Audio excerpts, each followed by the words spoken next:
Hi, we are going to do our DT session for today. So we're going to start our DT unit and we've actually got quite an exciting project for you to do at home this week. So on the screen in front of you, you can see some pictures of some different objects. And we've chosen some different colours, some different shapes and some different sized ones as well. So I want you to just have a little think about what these different objects are and what you use them for. Okay, so I'm going to give you a couple of minutes just to have a think about that.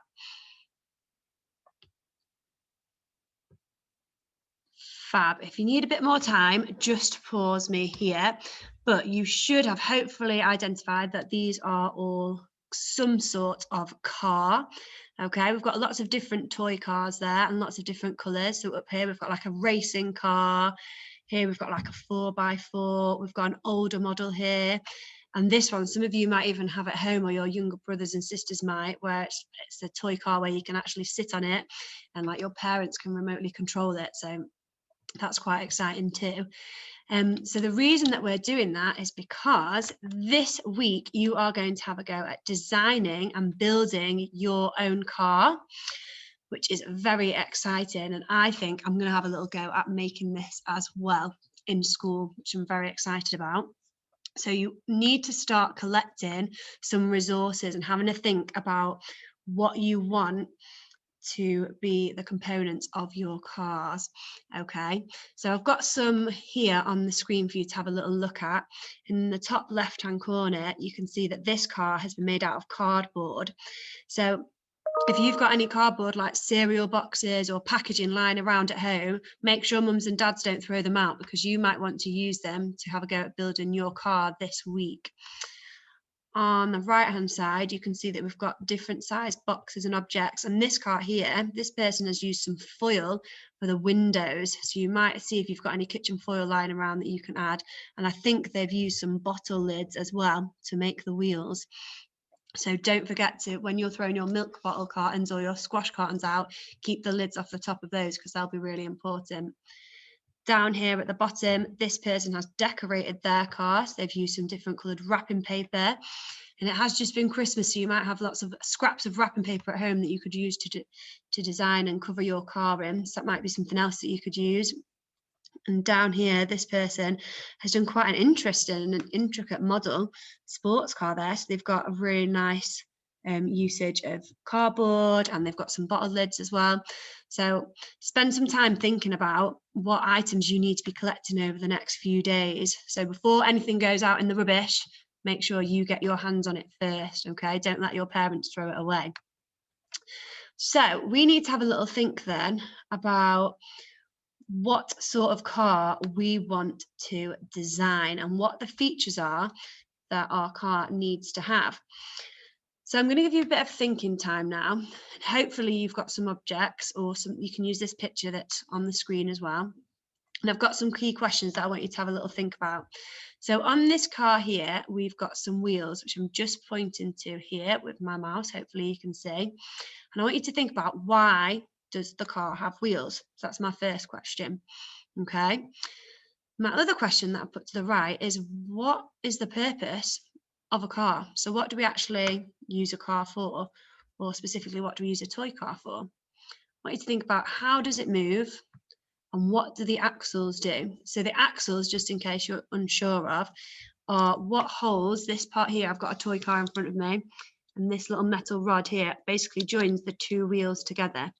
Okay, so have a little think about what that axle does. So I've got a few questions. I'll reiterate them again. So the first one was, why does the car have wheels? What's the purpose of a car? How does it move? And what do the axles do? Okay, so I'm just going to give you a couple of minutes to have a think. And if you've got toy cars like this at home, or even wooden ones, then please grab them and have a bit of an explore, okay, and think about how they move, etc. So pause my video now and just have a little think.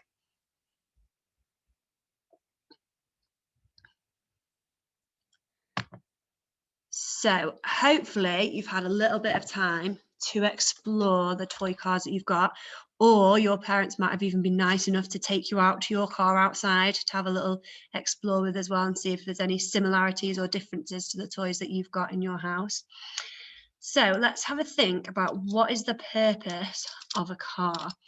Okay, so what do we use cars to do? Well, we use cars to transport us or move us from one place to another. We also use cars as toys. Okay, so we might have toy cars at home to play with. Okay, so that would be to move a character from one place to another. So a car is a form of transport. Okay, another thing I got you to think about was, why does a car have wheels? So most cars have 4 wheels, which hopefully you found when you were exploring this and having these discussions at home. And some cars before now used to actually have only 3 wheels. Okay, but then they decided that we should have 4 because it was more stable. And the reason that we have wheels is so that the car can turn and it can move. Okay, without it, otherwise the car would just be stationary. So the wheels are there so that the vehicle can actually move along the road. Okay, and what do the axles do? So some of your toy cars like this might not really have had an axle that you could see. If I push it up, you can see the wooden dowling underneath it there. Okay, so the axle, remember, is the thing, the stick basically that holds the 2 wheels together, and that means that the wheels can turn. Okay, so it's really important that you've got the axle on the car so that then the wheels can turn. Otherwise, they'll just be stuck in one position. So hopefully you found out all those things and many more.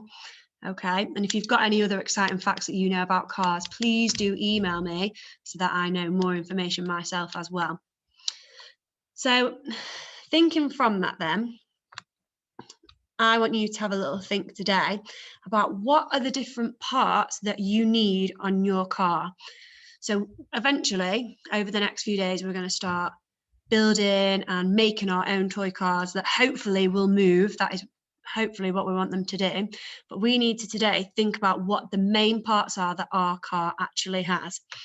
So we've got one of 2 tasks for you to do, and one of them you can see up on the screen. So we've got a picture of the car here, and I've put some boxes around the edges. And what I want you to be writing in these boxes, using your best phonics, is writing the names of the parts that you can see. So for example, here where I'm pointing to is the door. Okay, and we know that we use the door to get in and out of the car. So I would be writing in my most beautiful handwriting, door, and identifying that car part. Okay, down here, like we've spoken about before, is the part of the wheel. So using my phonics, wheel, I can have a go at spelling that part as well. If you think, you know what, I've got loads and loads of cars or even some photos at home, then instead of using this that we have got for you, you could have a go at drawing your own car. Maybe one that you've seen, maybe one that's outside of your window if you look outside, or maybe one of your toy cars, like I've got loads of them here from school. So you could draw that picture and then label all the different parts that you know. You might as well start thinking about what different parts you want on your car and your model that you do this week. So is it important that your car does have a window? Is it important that your car does have a boot or wheels? Have a little think, maybe start identifying which parts we definitely need on. Okay, I will pop this on the school website so that you can use this sheet if you'd like to. But if you want to be more adventurous and have a go at drawing your own car, please feel free to do that as well. And as normal, don't forget to send us the work across to our email addresses so we can see how you've got on with this task. And then tomorrow, we're going to expand on these ideas and start getting more creative. See you tomorrow.